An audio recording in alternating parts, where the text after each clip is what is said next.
Welcome to the part 2 for the episode Voice Over the Moon. You don't strictly need to listen to part 1, but why wouldn't you? Let's just jump right in. My name's Moxie, and this is your brain on facts. Back when the BBC was first launched in 1922, the first general manager of the corporation, Sir John Reith, insisted the BBC be as formal and quintessentially British as possible, and he created a number of rules towards that end. One thing he stressed in particular was that the newscasters only speak the King's English. He felt it was a style or quality of English that would not be laughed at in any part of the country. He also assumed this very proper way of speaking, called received pronunciation, would be easier for people across the empire to understand versus a regional accent, of which the tiny landmass of the UK has dozens, if not maybe hundreds. He wanted things to be just so, even ordering that any newscaster reading the news after 8 p.m. had to wear a dinner jacket on the air. On the radio, where no one can see you. The BBC didn't create received pronunciation, though. We can trace the origins of RP back to secondary schools and universities of 19th century Britain, making it the accent of a certain social class, the one with the money. Their speech patterns, based loosely on the local accent of the Southeast Midlands, roughly London, Oxford, and Cambridge, soon came to be associated with the establishment.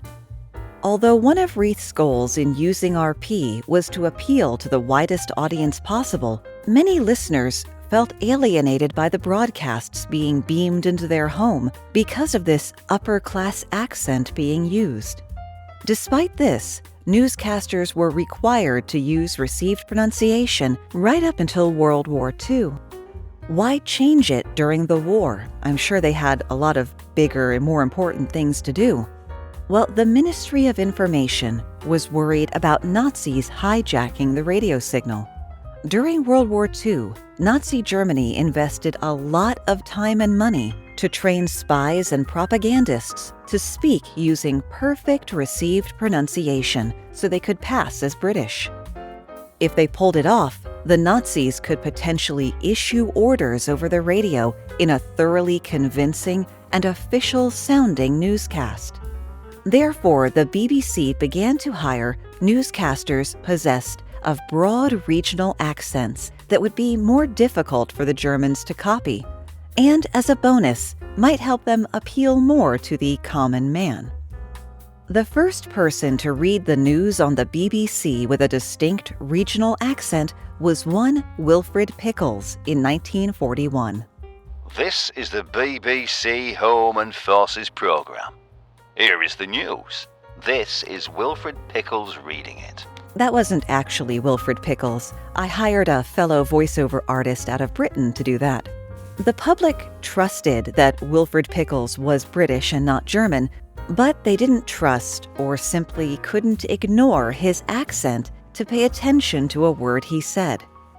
Far from being embraced by the people, his Yorkshire accent offended many listeners so much that they wrote letters, blasting the BBC for having the audacity to sully the news that way.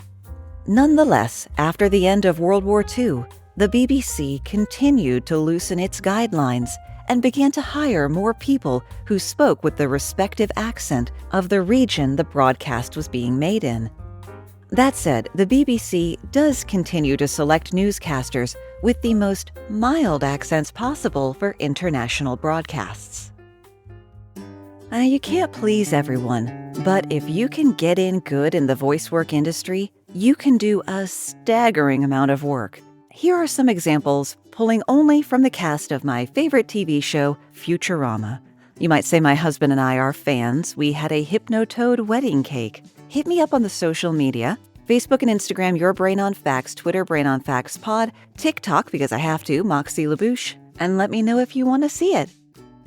Billy West, the voice of Fry, Professor Farnsworth, and Zoidberg, as well as both Ren and Stimpy, has 266 acting credits on his IMDb page. Maurice LaMarche, who did Calculon, Morbo, and Kif, and is just the go-to guy if you need Orson Welles impressions, like Brain on Animaniacs, has 390 roles listed. And by the way, if you've never watched the drunk outtakes from Orson Welles' Paul Masson commercial shoot, treat yourself. It's 5 minutes well spent. Tress MacNeille, who did basically every female who wasn't Amy or Leela, as well as Dot on Animaniacs and Agnes Skinner on The Simpsons, has 398 roles to her name. Bender's voice actor John DiMaggio, without whom the Gears of War video game series would be lost, has worked on some 424 projects. The man who made Hermes' comrade Jamaican in the first place and gave us Samurai Jack, Phil LaMarr, is the most prolific voice actor on that cast, with a whopping 495 credits to his name.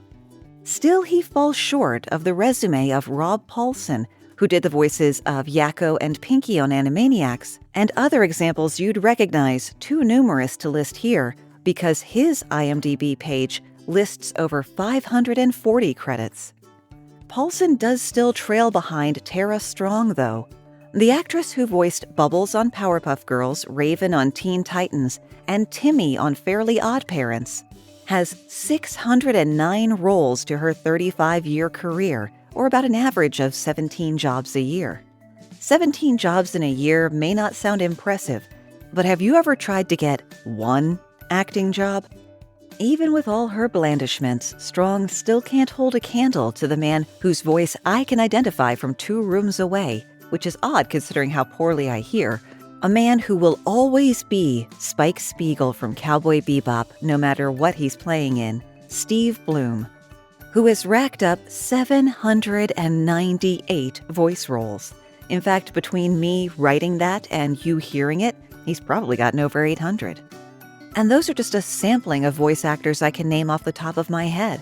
So when career day rolls around, maybe skip doctor, firefighter, and suggest your kid become a voice actor.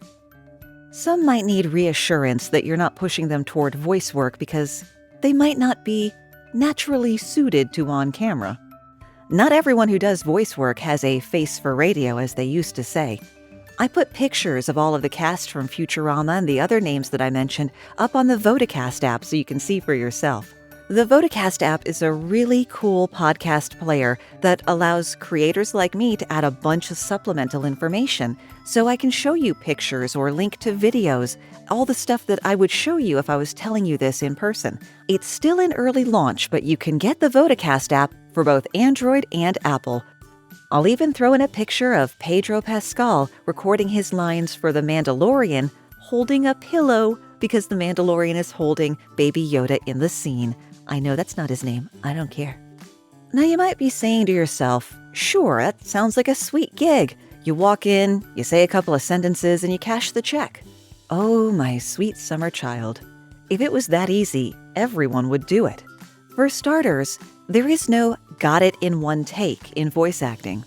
Be prepared to do your lines over and over and over again with different emphasis, different inflection, different pacing, or sometimes just giving lots of takes until the director or the engineer hears that subtle difference they're looking for.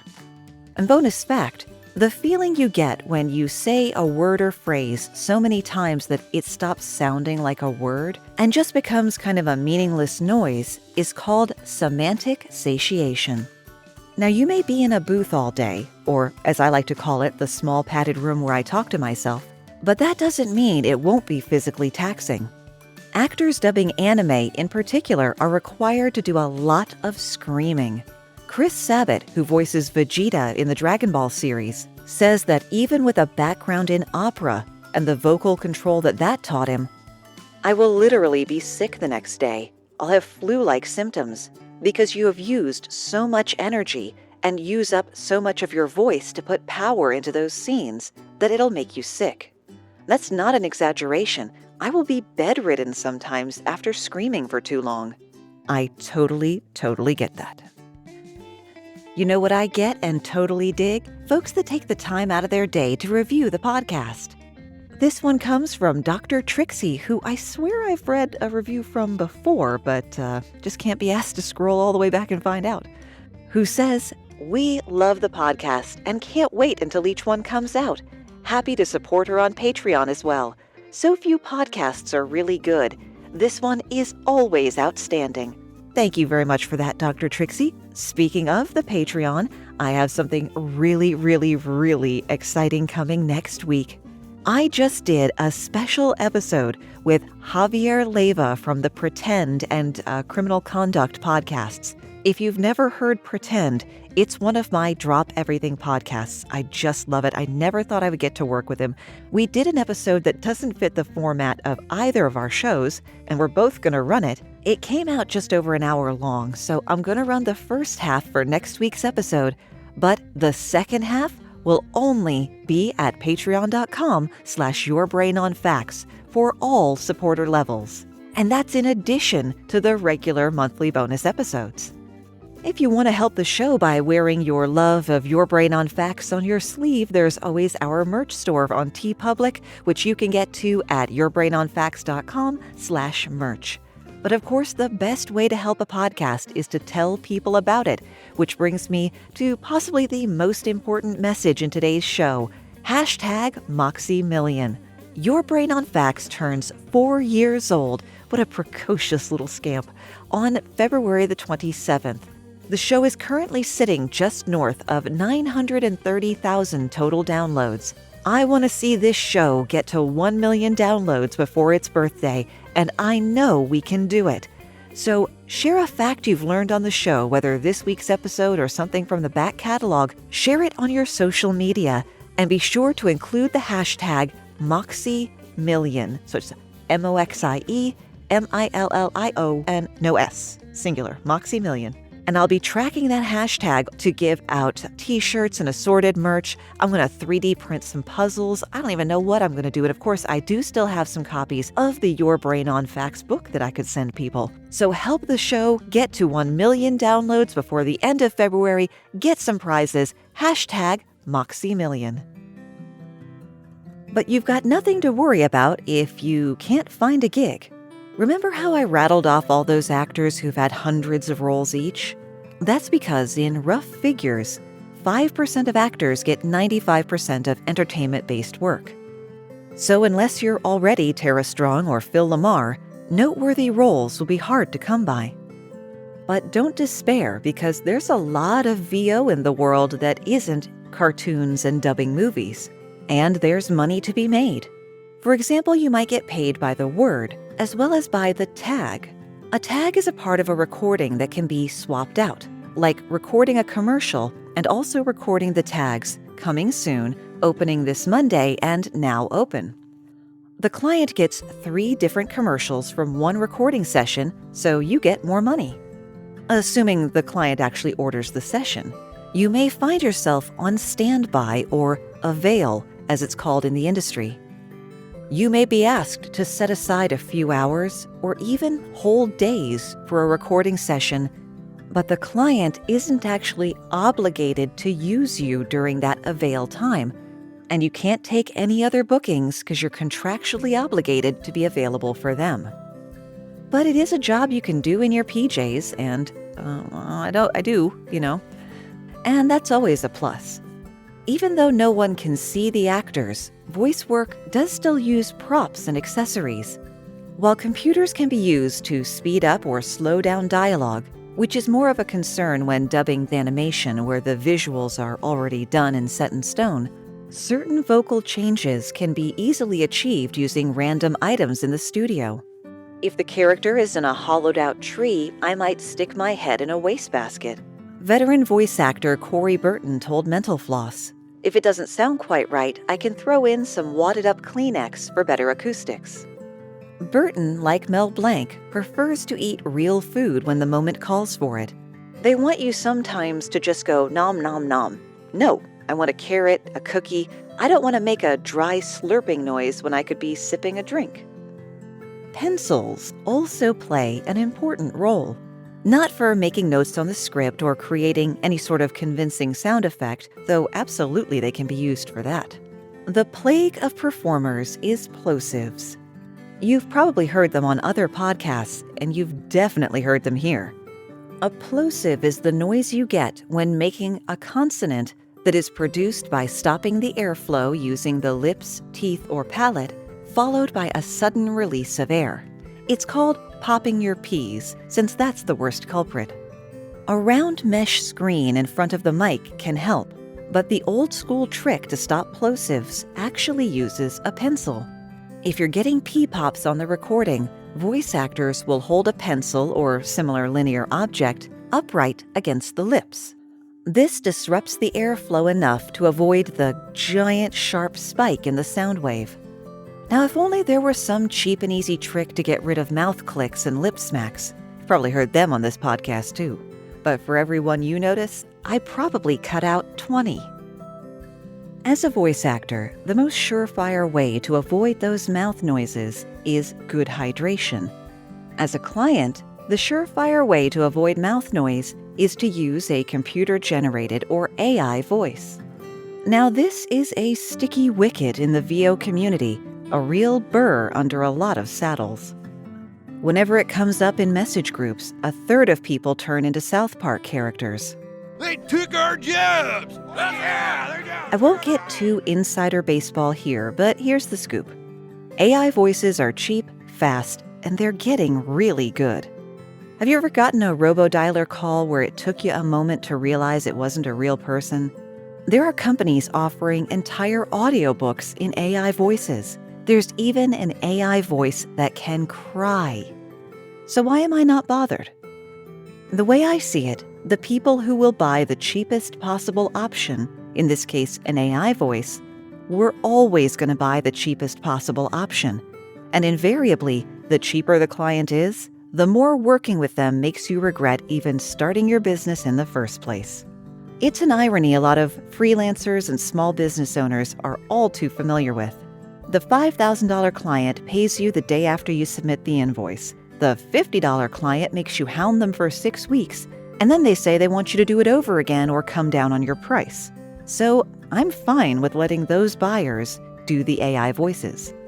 The other reason is that while AI applications and devices like smart speakers are powered by computer-generated voices, those voices actually originated in the throats of real people. Coincidentally, I just wrapped an AI generation job last week. In most cases, even computerized voices need a human voice as a foundation for the development of the vocal database. So it may take jobs away from VOs, but it's also creating some jobs too. Are the actors who do AI generation jobs putting themselves out of jobs in the future? Maybe, maybe not. It's definitely something I had to wrestle with before accepting that job, but I figured AI's coming whether we like it or not. So it's best to get in the boat now so you can help to steer it rather than be capsized by its wake. Now, when I took that gig, there were 2 critically important questions I had for the client. What control do I have over how my voice will be used, and what happens if you sell the company? I asked these 2 questions for 2 good reasons. Bev Standing and Susan Bennett. Bev Standing, a voiceover and coach from Canada that I've done some classes with, was surprised one day to hear her own voice being used on other people's videos when friends and colleagues told her to log on to this new TikTok thing. Hi TikTok, my name is Misty. How text messages go with my younger brother? Yo sis. Yo bro. People could use her voice to make the computer say whatever they liked, no matter how vile. And she'd never worked with, been paid by, or given permission for use to TikTok. According to Standing, who is a really nice lady, by the way, the audio in question was recorded as a job for the Chinese Institute of Acoustics 4 years earlier, ostensibly for use with translations. The only people I've worked with are the people I was hired by, which was for translations. My agreement is not what it's being used for, and it's not with the company that's using my voice, Standing said in an interview. Standing filed a lawsuit against TikTok's parent company, ByteDance, on the grounds of intellectual property theft. She hadn't consented to her performance being used by TikTok, and had very real concerns that the content created by users using her voice would hurt her ability to find work in the future. Imagine if a January 6th insurrectionist, boy, 6th insurrectionist is hard to say. Imagine if a January 6th insurrectionist or other such hateful wackaloon used your voice on their videos. Good luck getting a job after that. TikTok and ByteDance stayed pretty much mum on the issue, both publicly and to Standing and her lawyer, who also sometimes works as a voiceover. But they did shortly thereafter change the AI voice, which certainly looks like they know they done wrong. The lawsuit was settled a few months ago, but it's all sealed up in non-disclosure agreements, so I can't tell you the details, but the voiceover community is considering it a win. And now a word from our sponsors. Well, we almost made it out of our houses and back into pubs for trivia night. Thankfully, we can have a great pub trivia experience at home thanks to Sly Fox Trivia. Bonus fox fact, the gray fox has semi-retractable claws, making it the only member of the dog family to regularly climb trees. The folks at Sly Fox know that the pursuit of knowledge can lead us down a magnificent path of discovery and wonder. And they also know how great it is to prove you know something that someone else doesn't. Step into the intellectual arena with Sly Fox Trivia, a free online trivia league that sees you and your cleverest friends duke it out with the best trivia teams the world can offer. League nights are Monday and Thursday, with special theme nights throughout the year. Head to their website and sign up today, slyfoxtrivia.com, and prove you are the slyest fox in town.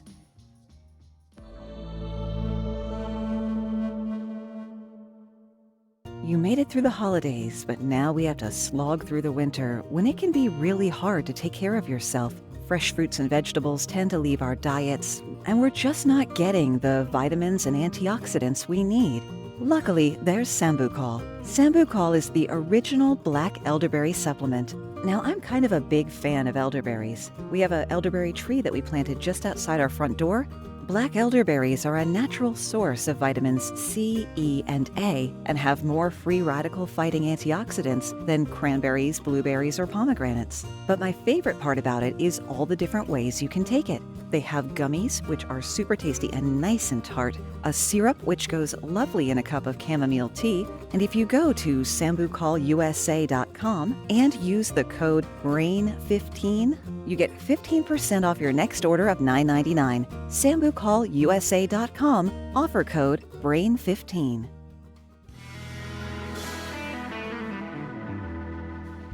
The other name I mentioned was that of Susan Bennett, but that's not the name you know her by. Though she was training to be a teacher, it soon became clear to Susan Bennett that her voice was destined for more than just saying eyes on your own paper. She acted in theater, was in a jazz band and an a cappella group, and was a backup singer for Burt Bacharach and Roy Orbison. That background helped her land gigs doing VO and singing jingles for the likes of Coca-Cola, McDonald's, Macy's, IBM, and more.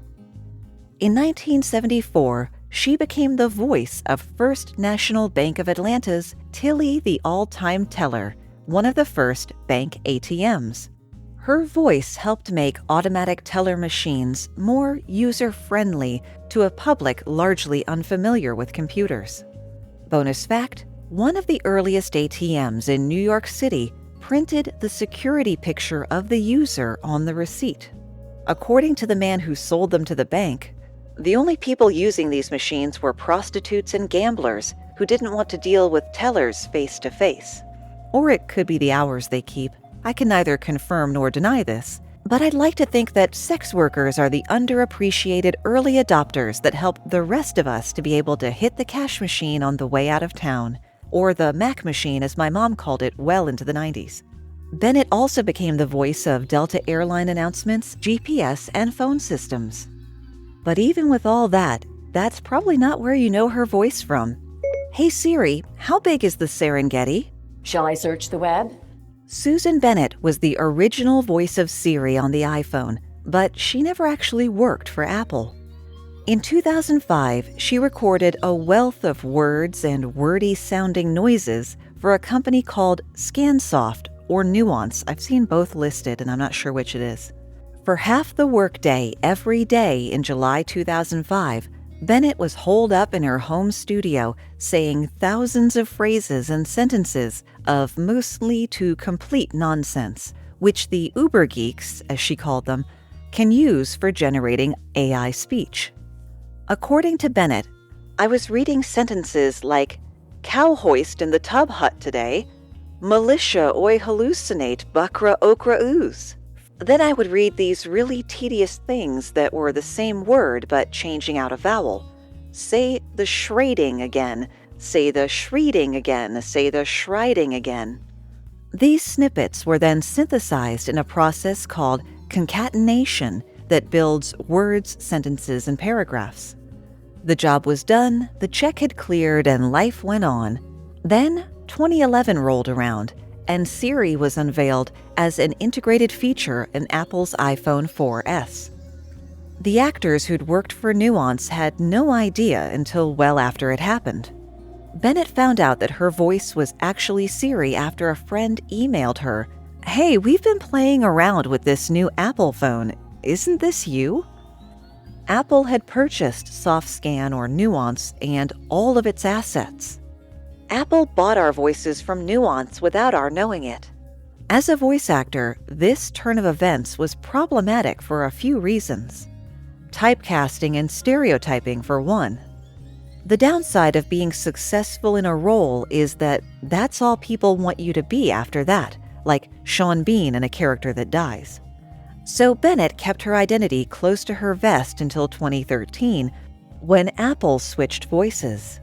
My voice was just the original voice on the 4S and the 5, but now it no longer sounds like Apple because Siri sounds like everyone else. The original Siri voice had a lot of character. She had a lot of attitude. Now, Bennett has never said how much she made from Nuance, but we know how much she's made from Apple. In round figures, give or take for inflation, let's see, she has made $0. Her voice was on something like 17 million phones. Even a penny per phone would have been a handsome payday, but no penny for you. We were paid for the amount of time we spent recording, but not at all for usage. The only way I've been able to get any payment for it, really, is through my speaking events. But I'm very grateful to have been the voice of Siri. She's very iconic. It's led to a whole new career for me. Another widespread voice that didn't get commensurate royalties is known for a single phrase, barely even a sentence. EA Sports. It's in the game. From FIFA and Madden to UFC and NBA, Andrew Anthony's voice has opened EA Sports video games for 30 years now, and let us all have a collective shiver of mortality at that fact. Anthony had a friend who ran a small ad sales company who had taken on the not-yet industry cornerstone Electronic Arts as a client. My friend called me up in Toronto and said, "Hey, will you do this thing for free?" I said, "Yeah, of course I will. I don't even know what it is, but I get a free trip down to see you, so sure." So Anthony went to visit his friend, read the line, which was originally, "If it's in the game, it's in the game," and assumed he would never ever hear anything about it again. Call that an underestimation. EA is valued at $37 billion, with the sports arm being a big chunk of that. And Anthony has seen exactly none of that money, and he's okay with that. Over the years, Anthony has met plenty of other gaming fans and happily agreed to do his EA Sports voice impression on camera. Now, not every screen actor is able to do voice work successfully. We've all heard flat, lackluster performances from big-name celebrities in animated features. Looking at you, Sarah Michelle Gellar from the recent He-Man remake. Not so with the person who arguably kicked off the trend of booking big-name stars for voice work, Robin Williams in his role as Genie. Williams recorded 30 hours of dialogue, most of it improvised, I don't even need to say that, for the 90-minute movie.